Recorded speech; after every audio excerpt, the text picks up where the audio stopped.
Abra sua Bíblia comigo em Romanos, capítulo 1. De manhã, no culto das 9, eu percebi que fumaças saíram da cabeça dos nossos irmãos. Eles saíram com umas fumacinhas assim.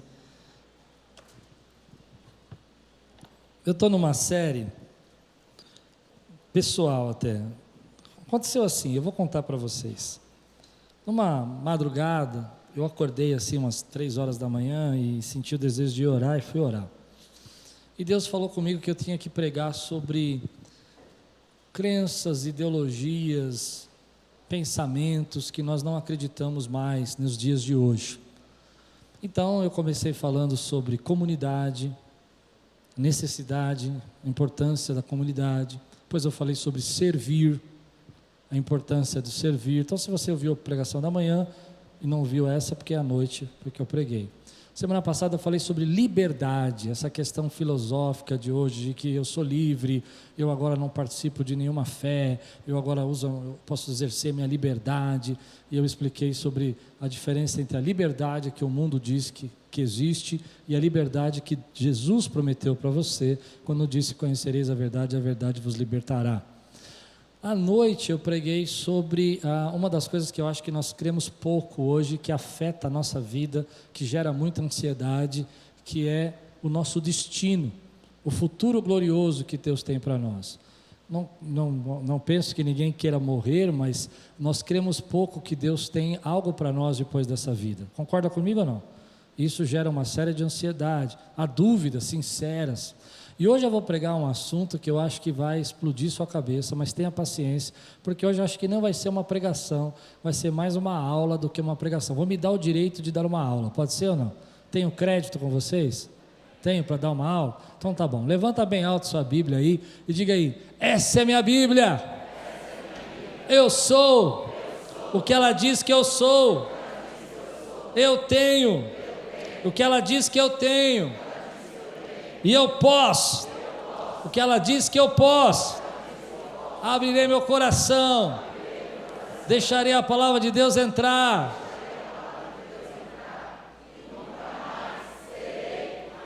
Amém, glória a Deus, glória a Deus. Tema de hoje eu quero falar sobre relativismo moral. Já ouviram falar disso ou não? Quem já ouviu falar sobre relativismo moral aqui? 3 pessoas? 4? Amém, então vamos lá. Romanos capítulo 1, versículo 18 a 32 diz assim: portanto, a ira de Deus é revelada. Só um detalhe, eu vou começar agora e vou terminar à noite, tá bom? Então quem quiser assistir a palavra da noite, depois assiste online ou assiste durante a semana. Portanto, a ira de Deus é revelada dos céus contra toda impiedade e injustiça dos homens, que suprimem a verdade pela injustiça.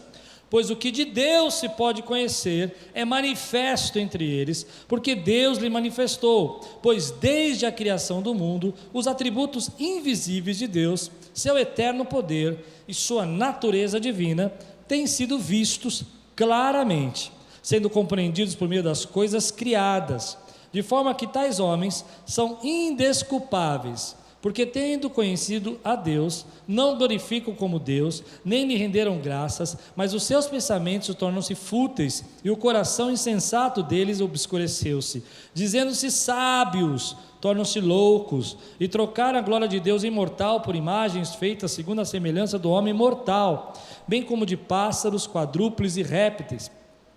Por isso Deus entregou a impureza sexual, segundo os desejos pecaminosos do seu coração, para a degradação do seu corpo entre si.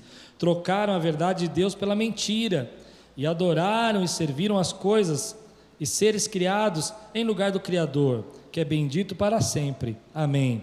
Por causa disso, Deus os entregou às paixões vergonhosas. Até suas mulheres trocaram suas relações sexuais naturais por outras, contrárias à natureza. Da mesma forma, os homens também abandonaram as relações naturais com mulheres e se inflamaram de paixões uns pelos outros. Começaram a cometer atos indecentes, homens com homens, e receberam em si mesmo o castigo merecido pela sua perversão. Além do mais, visto que desprezaram o conhecimento de Deus, Ele os entregou a uma disposição mental reprovável, para praticarem o que não deviam. Tornaram-se cheios de toda sorte de injustiça, maldade, ganância e depravação. Estão cheios de inveja, homicídio, rivalidades, engano e malícia. São bisbilhoteiros, caluniadores, inimigos de Deus, insolentes, arrogantes e presunçosos, insensatos, inventaram maneiras de praticar o mal, desobedecem a seus pais, são os insensatos, desleais, sem amor pela família, implacáveis, embora eu conheça o justo decreto de Deus, de que as pessoas que praticam tais coisas merecem a morte. Não somente continuam a praticá-las, mas também aprovam aqueles que as praticam. Vamos orar? Senhor, fala conosco nessa manhã. Eu oro para que essa manhã seja uma manhã proveitosa, uma manhã onde que nós possamos ser, Senhor, cuidados e tratados e guiados sobre as nossas dúvidas sinceras nesse tempo, em nome de Jesus, amém. Antes de eu começar, deixa eu dizer, essa mensagem não é uma mensagem para tentar mostrar a loucura do relativismo moral que nós vivemos, nem convencer pessoas que estão absolutamente certas disso, mas o objetivo que eu tenho hoje é ajudar cristãos sinceros, gente que tem dúvidas sinceras, que não entende muito bem essa questão da autoridade moral nesse tempo, desse mundo que a gente está vivendo, que nós chamamos, né, de pós-cristão. Eu já vou explicar o que é isso. Eu falo para gente que trabalha, que estuda, que teme a Deus, que ama o Senhor, mas que está cercado de pessoas ao seu redor, com conceitos de moralidade totalmente diferentes do seu, que não entendem a palavra e nem respeitam a palavra de Deus. Eu falo para esses que estão cercados dessas pessoas, mas que dentro delas têm dúvidas que praticamente não podem, às vezes, ter com quem conversar diante dessa sociedade que diz que a moral é relativa, que cada um deve ter o seu senso moral próprio e deve fazer o que acha melhor. Essa é a sociedade que a gente vive. Quando a gente lê o texto do apóstolo Paulo aqui, ele escrevendo para os romanos, a gente percebe que ele está analisando, está sondando essa natureza do homem dentro da civilização do primeiro século. Ele vai falar coisas como homicídio, ele vai falar coisas como a ganância e a idolatria e tantas outras coisas. E ele vai descrevendo essa moral do tempo do apóstolo, há 2000 anos atrás. Mas o interessante é que à medida que ele vai descrevendo, se eu não soubesse que esse texto foi escrito há 2000 anos atrás, eu diria para você que à medida que ele está descrevendo, ele podia estar falando justamente o que aconteceu ontem à noite aqui na cidade de São Paulo, em alguns lugares, alguns becos aí da nossa cidade, ou o que aconteceu no Rio de Janeiro, ou o que aconteceu em Nova York essa semana, porque o que parece que ele está descrevendo, não me parece que a gente evoluiu muito, que a gente cresceu, que essa é a nossa sociedade, ainda é a natureza do homem. Embora a gente viva um tempo onde que essa questão de moral, hoje a moral, esse clima da ideia do que é moral, do que deve ser feito, venham dizer para nós que o homem evoluiu, que ele é capaz de tomar suas próprias decisões morais, que nós temos hoje consciência. O que o apóstolo está dizendo para nós, isso é muito lindo, porque eu estou lendo um texto que foi escrito no primeiro século, não mudou nada. A gente continua sendo exatamente esse tipo de ser humano, amém? Dá para entender o que eu estou pregando? Que faz as mesmas coisas em 2000 anos. Ao contrário, quando eles dizem que o homem, por exemplo, hoje tem capacidade de tomar suas próprias decisões longe de Deus e afastado de Deus, parece que nós esquecemos que de 1900 a 2000 foi o século que nós mais matamos pessoas. Só na Rússia morreu 20 milhões de pessoas, sem se falar do Holocausto, sem se falar da China, sem se falar de outros tiranos como Pol Pot, gente que matou aí milhares de pessoas no século passado, e que a gente fala para nós, a sociedade fala para nós que nós temos capacidade de nos dirigir sozinho. Então, a primeira característica que Paulo vai dizer dessa sociedade é a impiedade. Diga comigo, impiedade. Ela vai dizer que essa sociedade que se afasta de Deus, que esquece a Deus, eu já vou explicar tudo isso, é uma sociedade que está baseada na perda do temor. Não existe mais um Deus que eu precise prestar contas, por isso que à noite eu vou falar sobre juízo. Eu sei que só os crentes vão ligar a internet hoje, porque não preciso prestar conta. Se eu não preciso prestar conta a ninguém, eu faço o que eu quiser, E a ideia do apóstolo Paulo é essa, que eles não têm mais temor, eles sabendo a respeito de Deus, embora na natureza eles pudessem perceber a glória de Deus, embora eles pudessem enxergar na criação a bondade de Deus, a perfeição de Deus, mesmo assim eles preferem negar esse Deus, eles preferem não aceitar esse Deus. E a segunda característica que a impiedade, essa falta de temor leva, é que eles então vão ser especialistas na maldade. E a maldade é diferente da impiedade, porque a impiedade é aquilo que eu não respeito a Deus, eu não olho para o alto. A maldade, na verdade, é o que eu faço para o meu próximo, é a maneira como eu me relaciono com ele, é a maneira como eu domino, a maneira como eu uso do meu ego, da minha ganância, para prejudicar o outro. E essa é a sociedade. Bom, agora eu preciso de crédito, que eu preciso mais de 10 minutos para explicar o que eu quero explicar para começar a pregar, tudo bem ou não? Estão comigo ainda? Então o que acontece? Quando a gente olha para essa sociedade, a gente percebe que essa consciência moral vem mudando radicalmente, drasticamente. Aquilo que a gente achava que era certo há 30 anos atrás, já não é mais certo hoje, ou a gente tem dúvida que seja certo, já não sabemos se isso não é um tabu. Pessoas vão dizer para você: como que você acredita nisso ainda? Ah, já sei, você frequenta uma igreja, você é um evangélico, então porque você é um evangélico, você realmente é um pouco devagar, é uma pessoa que está cheia de paradigmas, e essa é a sua consciência, mas nada disso é necessário, isso é a igreja, isso é a religião, tentando prender você. Por isso que eu falei semana passada da liberdade. Esse conceito de moralidade tem tido transformações profundas, você percebe? Você consegue enxergar que há 30 anos uma coisa era errada e hoje já não é mais, e a gente já não sabe o que é mais errado? A rejeição. E por que essa consciência está mudando? Porque a autoridade que definia o que é moral está mudando para a sociedade, não para você que é um cristão sincero, em nome de Jesus. Ah, meu Deus, Senhor, me ajuda agora. Porque para nós somos um cristão sincero, a nossa autoridade moral é quem? É Deus, é a palavra.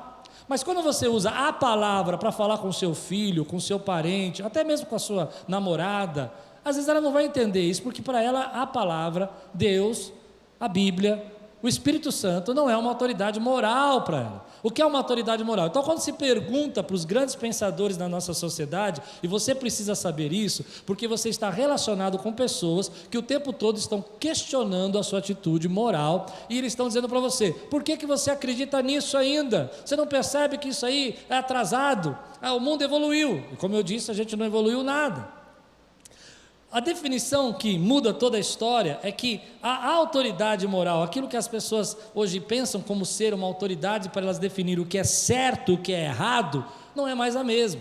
E isso causou um monte de problemas, porque a relação, né, das fontes morais, aquilo que daria entendimento moral para as pessoas, tem se tornado um desafio. Ninguém sabe mais qual é a fonte da moralidade. O que define a sua moralidade? E eu vou chegar lá já rapidinho, já estou quase acabando essa parte. A fé, por exemplo, quando você vai falar da fé, quando você vai falar da sua crença, dos seus valores morais, você vai usar o quê? Alguma referência para dizer que isso é certo. Só que a mesma referência que eu tenho não é a referência que o meu colega de trabalho tem. Aliás, ele nem imagina aquilo que você conhece da palavra, e você se relaciona com ele, e você está desenvolvendo amizades, e sendo cobrado, sendo levado, pressionado a bater uma meta, a atingir um desafio, a fazer alguma coisa para a sua empresa, que afeta os seus valores morais, e essa fonte muda. Quando essa fonte de autoridade muda, a gente começa então a navegar solto, a andar à deriva, tentar procurar aí valores que possam definir para nós, e a fé começa a viver desafios. Como é que eu falo para aquela pessoa que aquela atitude está errada, se ela não crê na palavra, se ela não crê no Deus que eu creio, se ela não crê em Jesus, ou se ela nem imagina o que Jesus falou a respeito disso? Eu tenho crédito ainda ou não? Já acabou meus créditos. Se eu tenho crédito, diga amém. Amém. Então vamos lá. Eu estou fazendo o que Deus mandou eu fazer. O que é o relativismo moral? O que é isso? Nossa sociedade se tornou uma sociedade onde a moral se torna relativa e subjetiva. O que é isso? Eu escolho o que é certo ou errado. Foi perguntado para uma pessoa, um garoto, se era errado mentir. E ele disse o seguinte: eu acredito que eu devo sempre falar a verdade. Mas se for em benefício próprio, eu posso mentir. Percebe? Isso é relativo. O que é benefício próprio? E o que isso vai causar nos outros? Esse é um exemplo de essa relatividade moral. Bom, frases como, por exemplo, que você escuta todo dia no seu trabalho: o importante é lembrar que não existe certo nem errado. Uma frase que eu vi essa semana de um grande filósofo de São Paulo, que eu gosto muito da matéria que ele trata e tudo mais. Ele disse, a moral é relativa? Perguntaram para ele, ele respondeu: existe moral? Ou a moral é um conceito pessoal? E ele chegou ao ponto de dizer o seguinte: não existe moral, a gente que inventou a moral. Parece que isso não é importante para você, mas todo dia você é massacrado por essa moral. Todo dia você é provocado. Você não é feliz porque você tem tabus. Você não consegue viver a liberdade porque você está preso a essa moralidade. Você está não conseguindo progredir no seu trabalho porque você tem atitudes morais. Você respeita a tua família. Por exemplo, um exemplo clássico de relativismo moral, que eu sei que eu vou apanhar bastante, mas eu vou falar. Se uma pessoa, pense bem comigo, pegar um bebezinho que acabou de nascer, um dia de vida, ele tem um dia, ele acabou de sair da mamãe, e essa mamãe jogar no lixo, o que ela merece? Ser presa, ser condenada, não é? Aquela criança tem valor, não é assim que a gente trata na sociedade? Pesado isso, né? Mas se essa mesma mamãe resolver tirá-lo da barriga, tudo bem. Isso é relativismo. Como que eu defino a vida? Quando aquele neném começou a nascer, ser vivo, quando ele tinha 6 meses, por exemplo, se aquela gravidez foi interrompida com 6 meses, ele conseguiria viver se ele tivesse uma incubadora? Muitas crianças vivem com 6, 7, 8. Quando que ele estava vivo? Percebe? Mas esse relativismo vai mais longe. Por exemplo, eu vou falar daqui a pouco, uma perda de autoridade moral chega ao ponto da gente ter algumas pessoas defendendo hoje, eu sei que isso vai machucar, mas eu quero mostrar para você até que ponto o relativismo moral chega, onde que crianças defeituosas deveriam morrer, chamado de eugenia. Triste isso, eu vou mostrar para você daqui a pouco. Então, o relativismo moral, ele chega nesses pontos macros, grandes, enormes da nossa sociedade, mas chega também nos pontos pequenos da nossa família. É errado eu trair ou não trair? Eu tenho que ser feliz? Eu posso trair a minha esposa? Eu posso deixar meu marido em casa e fazer alguma coisa que eu acho que é legal para mim? Esse é o relativismo. E por que a gente chegou nesse ponto? Porque a gente perdeu a autoridade moral. Por isso que a gente chama de sociedade pós-cristã. O que quer dizer isso? É quando uma sociedade deixa de ter os valores baseados no cristianismo e começa a procurar valores depois do cristianismo, aquilo que pode ser criado antes. E apesar que a gente pareça isso um avanço, na verdade é um retrocesso. Porque até que ponto eu consigo definir que é errado uma mãe abandonar o seu filho? Aí as pessoas vão dizer para nós, essas pessoas que estão falando sobre autoridade moral hoje para nós: não, mas você tem consciência. Tá, mas se amanhã alguém definir que isso pode ser feito e essa consciência humana mudar, então pode ser feito? Até quando a gente vai ter consciência? A história diz que a nossa consciência não é muito boa. A história diz que quando o homem quer fazer alguma coisa, ele transpõe a sua consciência. E isso afeta o seu relacionamento familiar, isso afeta o seu casamento, isso afeta a sua vida com Deus. Então uma sociedade que não entende isso, ela começa a procurar outros meios para definir o que é correto. E a maioria deles falam 3 meios, eu não vou ter tempo para talvez falar os 3, mas vou falar pelo menos 2. O primeiro é a consciência. Não, o homem tem vergonha, o homem sabe o que é certo, está dentro dele o que é certo e errado. O que você acha disso? Está dentro de nós o que é certo e errado? Então, como que pessoas, por exemplo, baseadas em certo e errado, porque estava dentro delas, escolheram, por exemplo, matar milhares de pessoas para produzir uma raça mais pura há pouco tempo atrás, na Alemanha? A segunda resposta que eles vão dizer para nós é que nós temos que entender que nós temos instintos, e todo tipo de moralidade é uma repreensão aos nossos instintos. O homem é assim, o homem é um animal racional, e ele tem que satisfazer os seus desejos. Depois eles vão dizer também para nós, esse é o terceiro, que nós temos as regras morais, políticas ou as regras de leis da nossa sociedade. Mas quem faz as leis? E quem define que aquela lei está certa ou errada? Quem é a pessoa que está cuidando disso? Quem é que está dizendo isso? Ele diz, bom, nós podemos controlar essas situações, mas Paulo está dizendo para nós que nós não mudamos muito em 2000 anos, que o homem continua fazendo isso. Vou mais fundo nisso, posso ou não? Ideias absolutamente estranhas que nós estamos vivendo hoje. E a pergunta dessas ideias, perceba, não é só questioná-las, mas é perguntar até quando elas vão ser estranhas. Sobre esse liberalismo todo sexual que nós estamos vivendo, sobre essa ideia toda que nós temos que ter liberdade sexual para fazer sexo quando quiser, onde quiser, com quem quiser, com o tipo de que quisermos.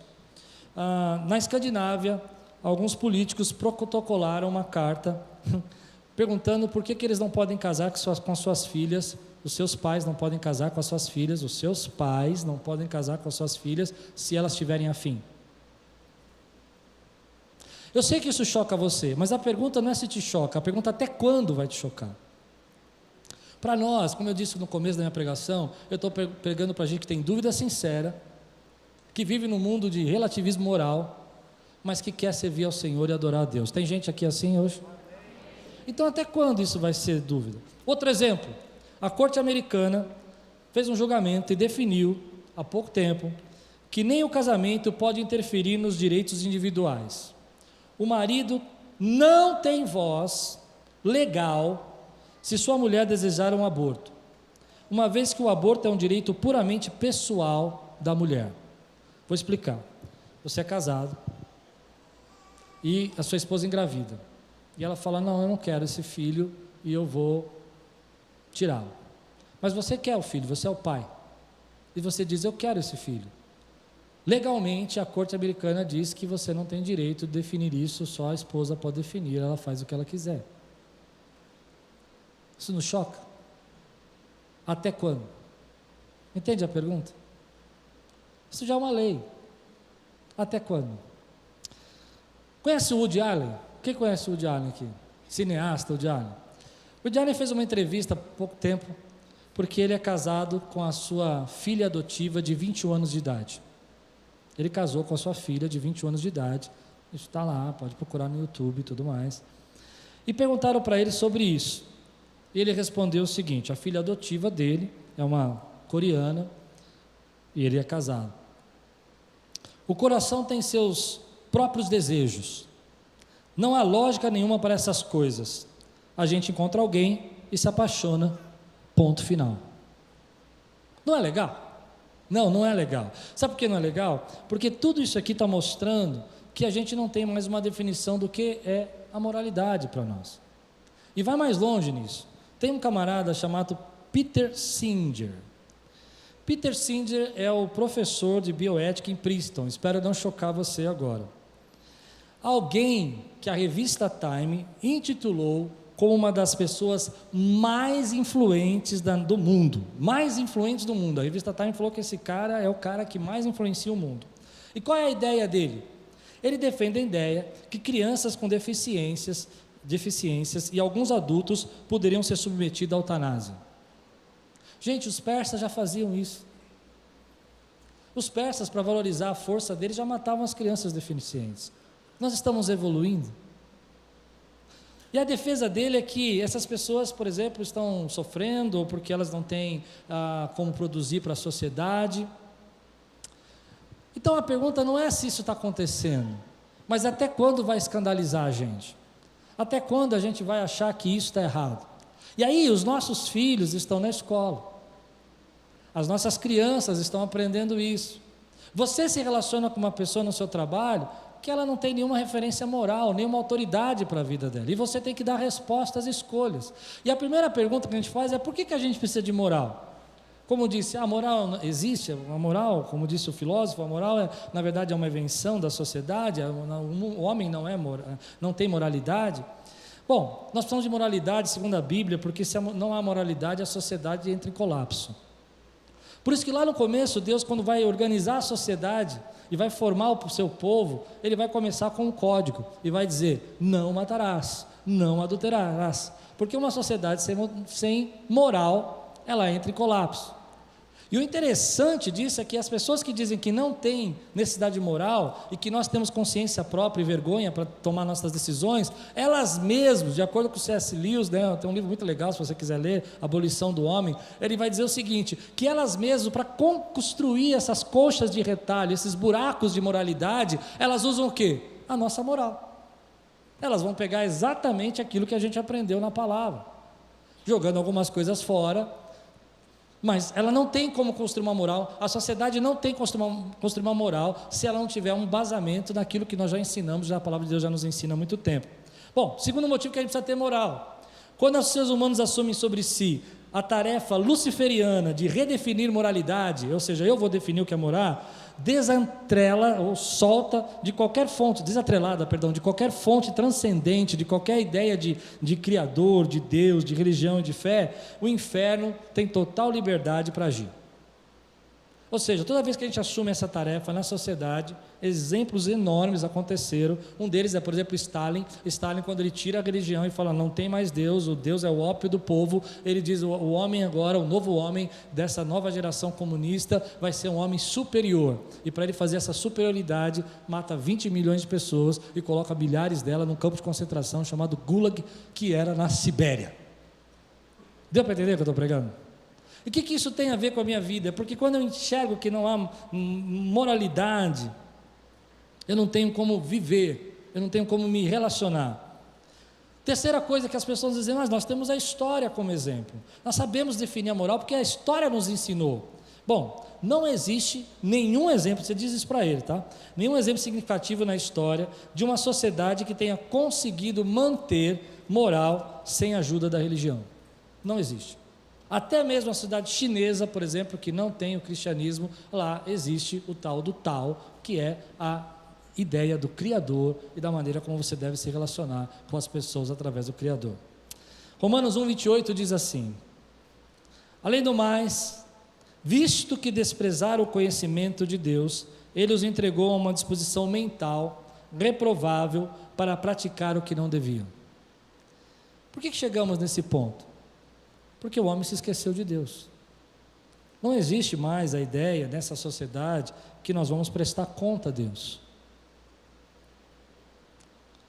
Você crê nisso? Você crê que você vai prestar conta a Deus? Se você não crê, desafio você a ouvir a palavra dessa noite. Então o relativismo contaminou a gente. Todos nós. A gente não tem como entrar nesse lago de lama sem sair com os pés sujos. Talvez a gente não precise entrar até a cabeça, nem precisa dar um mergulho, mas os nossos pés estão sujos, porque nós aprendemos assim, nós temos dificuldade de entender. Eu olho para a palavra e digo, isso eu acredito, isso eu não acredito, isso eu acho bom, isso eu acho errado, isso eu não acredito que Deus possa fazer. E como é que nós chegamos nessa ideia de esquecer a Deus? Paulo vai dizer para nós que primeiro eles ignoraram a Deus, eles começaram a dizer, eu não quero saber do que o Deus pensa a respeito disso, eles não glorificaram a Deus, eles não deram glória a Deus, eles não reconheceram a Deus, e dessa forma que a gente vê a nossa sociedade ignorando a Deus. Não existe ninguém que eu possa prestar conta. O segundo passo que essa sociedade entra para esquecer a Deus é o passo de suprimir a verdade. Ou seja, isso aqui está certo, eu concordo, por enquanto, mas isso aqui eu não concordo. Entende? Eu acho errado isso, eu acho errado fazer isso, mas eu não acho errado aquilo. E o terceiro passo que essa sociedade se esqueceu de Deus é o processo pelo qual o homem suprime a verdade. Ao invés de escolher a Deus, ele escolhe substitutos. E o principal substituto, o principal Deus desse homem é o eu. Toda vez que o homem esquece de Deus, ele coloca o eu dele em primeiro lugar, a vontade dele. Entre outras coisas, esse pessoal que está pregando sobre isso, eles dizem assim, sabe, você precisa entender que além do conhecimento, além da história, além da sua consciência, nós temos também entender a nossa natureza. E eles vão dizer para você, nós somos como animais, nós temos instintos como a galinha, como o cachorro, como o gato, não é assim que eles falam? E que essa moralidade não existe na criação. Mas Deus nunca pediu para que a gente aprendesse a ser um ser moral olhando para baixo. Deus mandou a gente olhar para o alto. Deus mandou a gente olhar para Ele. Não olhar para o animal, que é um animal irracional, mas olhar para o nosso Criador, que nos criou a imagem e semelhança dele. Então eles dizem, olha, todo esse tipo de moralidade que a igreja tem pregado nesse tempo, é só um jeito de suprimir os seus instintos naturais e animais. Acho que ele ficou bom. Seus instintos naturais e carnais, como diz a palavra, embora eles não usem essa expressão carnal. Mas a Bíblia está dizendo para você, olhe para o alto, porque a palavra de Deus fala assim, como eu sou santo, você é santo. Ou sede santo, como eu sou santo. A palavra vai dizer para nós, querido, que nós temos esse desafio de viver a imagem e semelhança, de nos lembrarmos de Deus, de entender que nós vamos prestar conta para Deus. Por isso, às vezes, a gente acha que essa ideia de que nós somos um ser evoluído, mas que nós temos todos esses instintos para respeitar, não justifica todas as coisas. Eu posso entender porque que um animal não consegue entender o que é justiça, o que é lealdade, o que é integridade, o que é fé, mas eu não posso entender como você e eu não podemos entender o que é isso, porque nós fomos criados à imagem e semelhança de Deus. E aí entra numa questão que eu acho muito importante. Eles vão perguntar para nós, me dá um motivo para eu ter um tipo de moralidade na minha vida, me dá um motivo para eu fazer o que é certo, me dá um motivo para eu ser bom. E aí você vai perguntar para eles o que é ser bom, dependendo da sua autoridade moral. É bom para mim, mas pode ser que não é bom para você. Bom, e aí a gente está nisso. Agora eu vou pregar. Estamos nessa sopa, você já sabe o que é relativismo moral, você está na escola, o teu aluno está falando com você, você namora uma pessoa e você quer os princípios de seriedade, e ela fala, não, eu quero viver minha vida, eu quero ser livre, mas eu quero namorar você. Isso faz uma confusão na nossa cabeça, não faz? Uma luta. Os nossos filhos perguntam para nós, pai, por que isso não está errado? Bom, como eu disse, eu estou pregando para pessoas que têm dúvidas sinceras, que creem e amam a Deus e que estão envolvidos nessa sociedade. A primeira coisa que eu penso é que o Espírito Santo está aí para te convencer de toda a verdade. Você não pode esperar que alguém que não tem a experiência que você tem com Deus, alguém que não tem a presença de Deus, não tem o Espírito Santo, vai entender o que você entende. Aquilo que você vive, a experiência que você tem com Deus, Ele não passou. Você sabe como Deus te livrou do pecado, você sabe como Deus te tirou dos problemas que te escravizavam, você sabe como Deus transformou sua vida. E às vezes você está pedindo conselhos para pessoas que não têm essa mesma experiência que você. Você está querendo que pessoas te orientem, seus amigos da classe, seus amigos da escola, seus amigos da faculdade, que nunca tiveram a presença do Espírito Santo de Deus, mas você tem. Ele habita dentro de você, e Ele fala com você. E hoje eu quero pregar para a gente, querido, que estava aí entrando num abismo, entrando em umas decisões erradas, mas que o Espírito Santo te trouxe aqui essa manhã, fez você ligar esse computador aí para você assistir essa mensagem, para dizer para você, querido, deixa o Espírito Santo orientar você. Não espere que essa sociedade te dê parâmetros, não espere que eles entendam os seus valores, mas também não extinga o Espírito que habita dentro de você, que te alerta e diz, filho, sai daí, filho, não entra nessa, filho, isso vai roubar os teus sonhos, vai roubar os planos que eu tenho para a tua vida.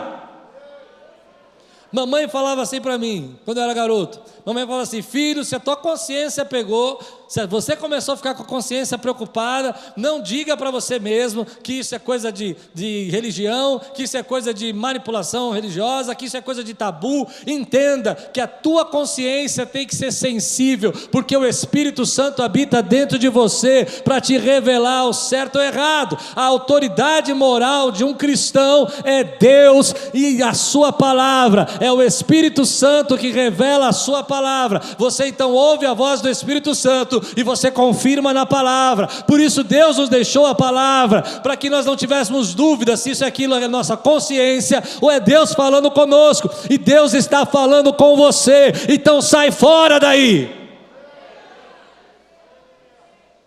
Quem pode dizer amém porque eu estou pregando agora? Deus está falando.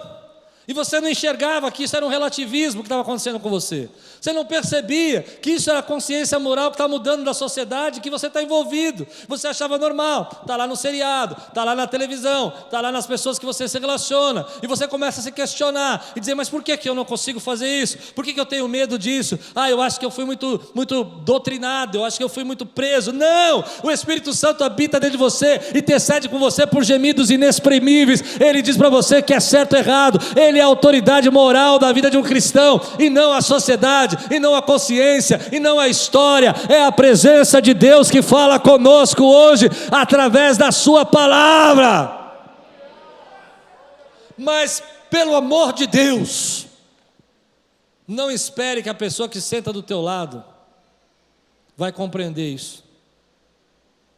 Acho que você entendeu o que eu quis dizer. Não espere que você vai chegar para ela e você vai dizer assim, eu não me sinto bem com isso e não acho que Deus se agrada disso. Ela vai dizer, Deus? Sentir bem? Você experimentou isso? Consegue perceber o que eu estou pregando? E aí está o nosso erro. Se aquela pessoa não tem a mesma referência moral que eu, como eu vou esperar que ela entenda o que eu estou sentindo? Se ela não tem a mesma experiência que eu tenho com Deus vivo, maravilhoso, que te salvou, que te batizou. Quantos oram em línguas aqui? Levante a mão, quero ver se tem alguém.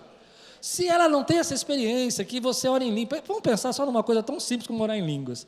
Chega do lado dessa pessoa, ao invés de falar de moral com ela, começa a orar em línguas. Ela vai falar assim, você está louco? Você está bem? Mas se você orar em línguas perto de mim, eu não vou ficar escandalizado. Porque eu tenho a referência que você tem. Eu estou inserido na mesma experiência e na mesma revelação que você teve. Mas o problema da nossa sociedade hoje, e de nós cristãos, é que nós estamos tentando ser guiados, levados a entender o que é moral, não pela direção do Espírito e pela palavra, mas por uma sociedade que diz que você tem que ser feliz, e tem que se libertar dos tabus, que cada vez mais, que nós evoluímos, que nós temos vergonha própria, que nós temos consciência, que não é porque temos liberdade, que nós vamos sair por aí matando todo mundo. Embora essa mesma sociedade coloque em alguns dos seus filmes, em algumas das suas matérias aí da mídia, por exemplo, sociedades utópicas, onde não haveria nenhum tipo de moralidade, vários filmes já foram escritos, vários seriados foram escritos sobre isso, que nessa sociedade utópica, geralmente o que se manifesta é o pior do homem. Eles mesmos sabem disso, mas eles não vão falar isso para você.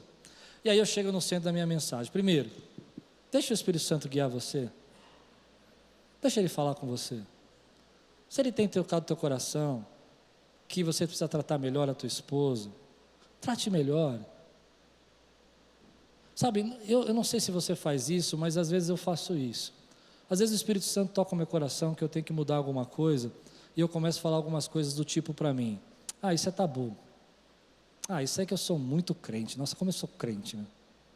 Ninguém liga para isso. Você diz isso para você? Cuidado. Quando você começar a dizer essas palavras, acenda uma luz aí. Será que você não está relativando aquilo que Deus quer falar? Ou será que você não está extinguindo? Porque às vezes Deus tem tantos sonhos e tantos planos, tem uma missão tão linda para você, que esse relativismo, essa perda de consciência, vai levar você a perder os sonhos de Deus para a sua vida. Vai levar você a se afastar dos planos que Deus planejou. Estou pregando para alguém aqui hoje. E você não percebe. Mas a questão é que, como que eu me relaciono com essa sociedade? Porque todo dia eu tenho que trabalhar. Não é? O meu chefe, a minha namorada, o meu marido, às vezes a minha esposa, o meu filho, que está lá na faculdade, ouvindo lá palestrantes dizendo que a moralidade não existe, mas que no domingo vem aqui, escuta um cara que nem eu falando, que para ele eu não sou tão, talvez não tenha tanta autoridade para falar no assunto, porque eu não sou um filósofo, porque eu não sou um sociólogo. Como é que eu me relaciono com essa sociedade? Como eu me relaciono com essa moralidade? Bom, a primeira coisa que vem no meu coração é a frase de Paulo, no versículo 16 de Romanos 1, que estava um pouco antes do texto que eu li, que diz assim: não me envergonho do Evangelho. Diga aí, não me envergonho do Evangelho.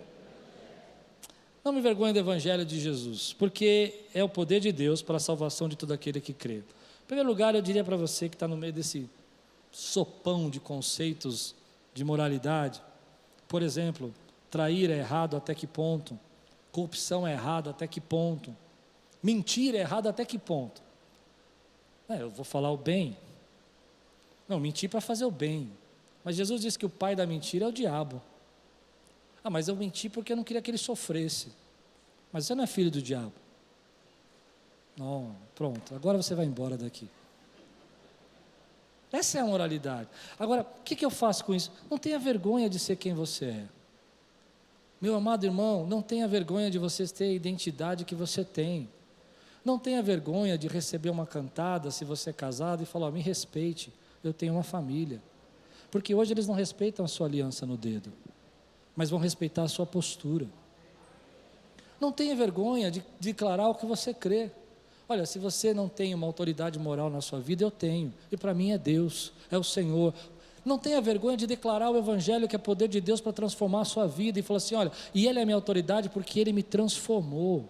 Ele é minha autoridade porque eu estava aí perdido, e se não fosse Ele, eu não estava nem mais vivo. Isso é verdade na sua vida, meu irmão? Então Paulo diz, eu não me envergonho do Evangelho. Mesmo que essa sociedade ridicularize, diga que você é um careta, diga que você não tem, que você está preso a tabus, seja aquilo que Deus sonhou para você, querido, viva a bênção que Deus tem para a tua vida, prospere na bênção do Senhor na tua vida. Como eu me relaciono com esse mundo? A primeira coisa é entender a minha identidade, é entender quem eu sou nesse mundo. Eu não posso esperar que você entenda algo que você não viveu, que você não participou, que você não foi transformado. Eu não posso esperar que você seja marcado pela mesma experiência que eu e tenha as mesmas revelações, porque na verdade você não viveu. Mas quando, diz aquele canto que eu gosto muito, quem já pisou no santo dos santos, outro lugar não há.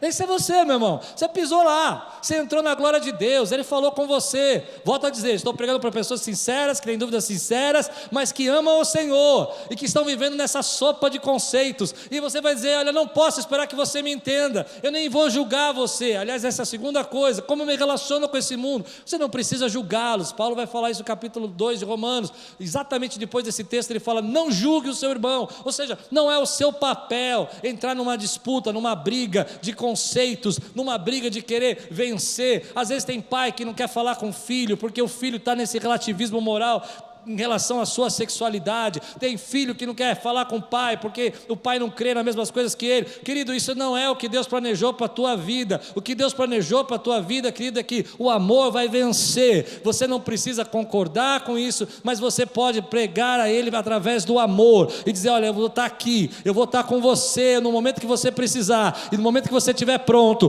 Deus vai estender para você aquilo que vai te salvar e vai transformar a tua vida, em nome de Jesus. Então a primeira coisa que para eu fazer isso, eu tenho uma identidade. Tem uma identidade. Se eu não tenho uma identidade, tudo que falarem para mim que é certo, de quem não tem nenhuma autoridade, vai ser certo. A segunda coisa é que eu não preciso ficar julgando. Tem cristão que quer usar isso para envergonhar as pessoas, vai naquela festa de família e cria um tumulto, vocês vão todos para o inferno, eu estou vendo o diabo vindo pegar a vida de vocês. Não. Teu testemunho fala melhor do que as tuas palavras. Mas lá no fundo, mas não conta para eles. Eles sabem que se precisar de uma oração, eles vão até você. Lá do fundo, eles sabem que se precisar de um conselho no casamento, eles vão até você. Não é assim? Eles sabem que lá no fundo, se eles precisarem de uma ajuda, eles têm você. Então quando as pessoas falam para mim sobre essas questões, eu sou muito simples. Eu digo, eu não consigo ver a vida como você vê, porque Jesus me transformou, mas eu não julgo você. Outro dia um vendedor, eu estava comprando uma coisa pela internet, e eu comecei a falar com ele com o WhatsApp. Ele me perguntou minha profissão, lá de Belo Horizonte. E ele disse, eu falei, eu sou pastor. Ele, tá. Na hora que ele falou, tá, eu falei, é um desigrejado. Eu disse, tudo bem, amigo? Ele falou, tudo bem, eu sou músico e tal. Eu falei, você aprendeu a tocar na igreja, né? Ele falou, toquei na igreja, mas eu não sou mais da igreja, E eu falei para ele, eu sei porque você não é mais da igreja, você tem problemas aí com a sua sexualidade. Ele falou, Eu falei, então tá bom. Querido, eu te aceito, o que você está passando? Vamos conversar. E ele começou a falar como ele tinha saudade das coisas de Deus, como ele tinha se afastado. E às vezes, querido, a nossa atitude, entende? De incluir, de trazer para perto, é mais importante do que as nossas broncas. Eu sei que você vai repensar nisso muito tempo, mas hoje eu entendo que, quando ele se abriu, eu pude falar para ele. Eu falei, eu creio num Deus que transforma. E você? Ele disse, eu não sei. Aí está o problema. Entende? O problema está aqui. Não adianta eu discutir com ele, se ele não crê no Deus que transforma. Mas quantos aqui creem no Deus que transforma? Deus transforma? Se você crê, diga glória a Deus. Então, meu irmão, nós temos dúvidas sinceras, mas a gente precisa entender que julgar não é nosso papel, é o Espírito que vai converter. Mas isso não quer dizer que você precisa ceder a isso tudo. Aliás, uma das coisas mais difíceis que nós vivemos é que parece que quando a gente não concorda, a gente é massacrado. Não é? Que nós somos os radicais, mas se nós dissermos não, somos humilhados. Mas o que a Bíblia diz para nós é que você não deve se amoldar, não deve pactuar, não deve ter vergonha das palavras de salvação, nem da boa nova que o homem pode ser transformado, e essa boa nova de Deus, o homem pode ser transformado. Você pode viver livre, pode amar o seu irmão. A liberdade que eu estou falando agora é a liberdade que eu preguei semana passada, livre de fazer a vontade de Deus, livre de seguir os planos de Deus, livre de assumir Deus como autoridade na sua vida, livre para cuidar da sua família, livre para cuidar da sua saúde, livre para cuidar da sua vida. Mas sobretudo, deixe Deus cuidar de você. Deixe Deus cuidar de você. E eu vou terminar assim. O que me preocupa nesse tempo é que quando os nossos valores deixam de ser Deus como autoridade, nós começamos a tomar decisões que são muito difíceis e erradas às vezes. E talvez foi para isso tudo que eu preguei. Para dizer, será que a gente, nos pequenos detalhes da nossa vida, a gente não começou a esquecer de Deus? Não no sentido macro, assim como eu preguei agora, mas daquelas coisas do tipo, eu vou fazer isso, Deus me perdoa. Eu sei que não é vontade de Deus, mas Deus pode esperar. Eu sei que talvez não fosse o momento. E aí Deus te traz aqui e fala, filho, deixa eu te mostrar alguma coisa. Você está nessa sopa de conceitos, de valores, mas eu habito dentro de você. E eu tenho sonhos para você. E eu vou conduzir a tua vida nos meus planos. Mas se você deixar de me ouvir, como Sansão, que tendo todo o potencial e toda a força, se perdeu nos braços de Dalila, você vai perder a sua autoridade de juiz. Se você deixar de me ouvir, como Saul, que recebendo o reino e sendo o rei de Israel, não foi capaz de esperar 7 dias pela palavra do Senhor, e entrou em rebelião, dizendo que estava obedecendo a Deus, e se esqueceu de Deus, e o reino foi tirado das suas mãos. Nós vamos ser como Judas. Nós, Judas, andando com Jesus, vendo milagres, sendo ensinado da sua palavra, mas definindo os nossos valores morais e vendendo o Senhor por 30 moedas de prata. Isso parece chocante para nós, mas é possível a gente fazer? Não é possível a gente dizer, não, isso aqui é o meu valor é 30 moedas de prata. E eu sei que ele vai dar um jeito. Aliás, uma vez eu quis escrever um livro sobre isso. Eu sempre imaginei que Judas ele tentou ser inteligentinho, porque ele pensou assim, eu tenho certeza disso, irmãos, mas eu não tenho como provar. Ele pensou assim, eu vou vender Jesus por 30 moedas de prata, e ele vai dar um jeito. Ele é Jesus. Ele vai fazer um negócio lá, vai desaparecer, vai andar sobre as águas, vai passar pelo meio do povo que nem passou por Cafarnaum. Não vai acontecer nada. E ainda vou ficar com os 30 moedas, vai ser bênção. Porque a moral dele não tinha sido impactada pela palavra. embora a Bíblia já tinha escrito a respeito dele. Uau! Embora a Bíblia já tinha escrito que por 30 moedas Jesus seria vendido. Exatamente isso. Mas Deus te trouxe aqui porque você é uma pessoa sincera, com dúvidas sinceras, que vive num mundo de conceitos morais mudando rapidamente, que se relaciona com esse mundo, e Jesus trouxe você aqui para dizer para você que Ele cuida de você, que você não deve extinguir a voz do Espírito Santo. Se Ele diz para parar, pare. Se Ele diz para avançar, avance. Se Ele está conduzindo você para um novo tempo, aceite o novo tempo. Lembre que pessoas vão te criticar, vão dizer: você foi à igreja de novo, imagino que essas ideias tenham vindo lá daquele pastor. E você vai dizer: não, você não pode entender a intimidade que eu tenho com Ele. Você não pode entender o quanto Ele fez bem a minha vida, o quanto Ele me salvou, o quanto Ele me transformou. Então, entre a minha vontade e a dele sempre vence. Entre o conceito do mundo, a sabedoria do homem, a consciência da vergonha do homem, a história, a palavra de Deus é maior. E eu vou dizer por que a palavra de Deus é maior para mim, por dois motivos. Primeiro, a Bíblia fala que toda palavra é inspirada por Deus. A Bíblia foi inspirada pelo Senhor, para que a gente pudesse ter balizamentos, para que quando a nossa consciência tivesse dúvida, e quando a gente tivesse dúvida do Espírito Santo, tem um manual ali. Mas a segunda coisa que eu acredito na palavra de Deus foi ouvindo um ateu falando sobre a palavra de Deus. Jordan Peterson é um psicólogo ateu canadense, e ele diz o seguinte, e eu achei interessante a frase dele, espero não te escandalizar, vindo de um ateu. Ele estudou a Bíblia, principalmente os livros de Gênesis, Êxodo, e ele diz nos seus estudos que a Bíblia tem centenas, e eu entendo o que ele quer dizer, porque ele não teve essa experiência que eu tive com Deus, centenas e milhares de anos de sabedoria contidas nela. Você crê? Ele diz que essa sabedoria foram os homens que foram reescrevendo e marcando. Nós sabemos que a Bíblia foi inspirada, mas ele não errou quando diz que a Bíblia tem centenas e milhares de anos de sabedoria para você. Então você ouve um coach falando e ele usa um versículo. Você ouve um político falando, ele usa um versículo. Você ouve uma pessoa de filósofo falando e ele vai se recorrer a um versículo, porque a Bíblia tem sabedoria para a tua vida. Deixa o Espírito Santo guiar você. Não extingue. Se você está passando por essa quebra de valores hoje, se posicione, lembre da sua identidade.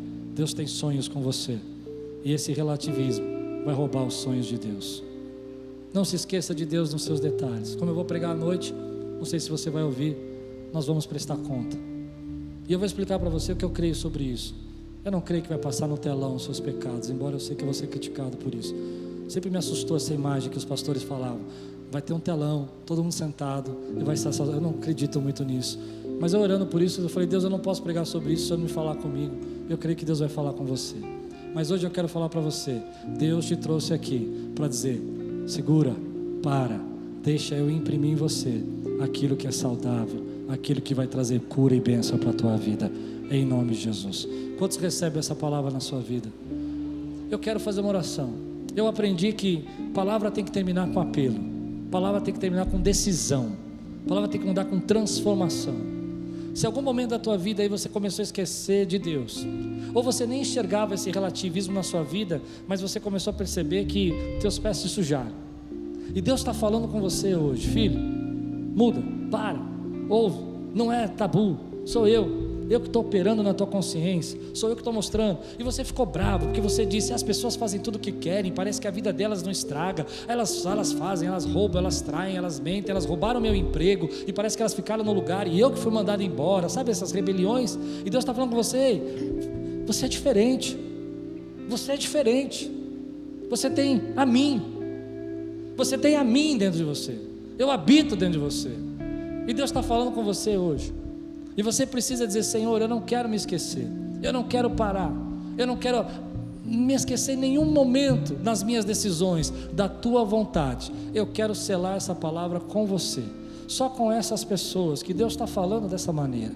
E se Deus está falando com você, dessa forma. Fica de pé no teu lugar e eu quero orar com você e selar dessa palavra. Se Deus tocou o teu coração nessa manhã e te trouxe aqui para dizer: ei, será que isso tudo não está acontecendo? Será que os problemas não chegaram na sua vida porque você começou a deixar isso entrar na sua casa, começou a deixar entrar na sua vida, começou a deixar no seu trabalho? Você começou a achar: bom, isso é certo, aquilo não é certo, isso é errado, aquilo não é errado, e de repente o Espírito Santo parou de conduzir você, e agora você tem acumulado problemas, tem acumulado dívidas, tem acumulado situações, tem acumulado tristeza, divisões dentro da sua casa, mas o Espírito Santo fala no meu coração: ei, eu trouxe eles aqui, eu coloquei eles nessa live, para dizer para eles: sou eu que ensino a vocês toda a verdade. Você que está de pé, levante sua mão bem alto e diga comigo assim: Senhor Jesus, eu aceitei esse apelo para proclamar no mundo espiritual que eu sou sensível à sua voz, que eu estou pronto completamente para assumir que Deus, que o Espírito Santo e a sua palavra é a única autoridade moral da minha vida, e eu peço perdão por todas as vezes que eu racionalizei, que eu neguei, que eu apaguei a tua voz. Fala comigo, estou pronto para ouvir, em nome de Jesus.